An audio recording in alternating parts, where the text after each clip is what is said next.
We've got the ability to draw now graphene on plastic. Generally, graphene needs chemical vapor deposition, so it's a very high temperature, it's in an inert atmosphere, and you have to keep it away from air, moisture, everything. Now we just do this in air, writing it on commercial plastic films, and wherever the laser hits, you form graphene on the surface. Once you make these little arrays, then you just put a little overcoat and electrodes, and you get supercapacitors. Supercapacitors are like batteries, but they have much higher power than batteries.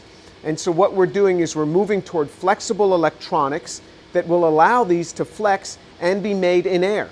So what we do is we just take a commercial laser system like this universal laser system, and we use it to write patterns on this commercial plastic film, and then we just encapsulate it, and these are now energy storage systems that can store energy and give the energy back just like a battery would do, but with a much higher power, and that's what we're moving toward, and also toward flexible electronics where we can take these and have them flexing when we're moving. We can put them in shoes, we can put them in clothing because they're entirely flexible.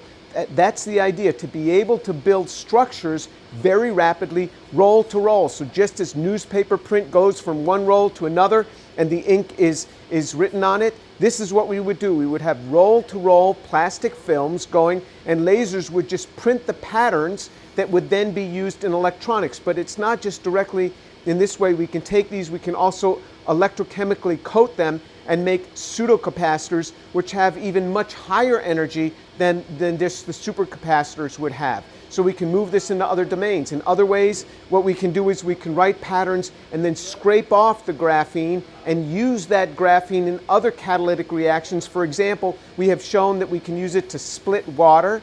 This is taking water, H2O, and converting it to H2 and oxygen. So it's splitting water, and then we can take that hydrogen, that H2, mix it with oxygen from the air, and use that in a fuel cell for these renewable energy packages.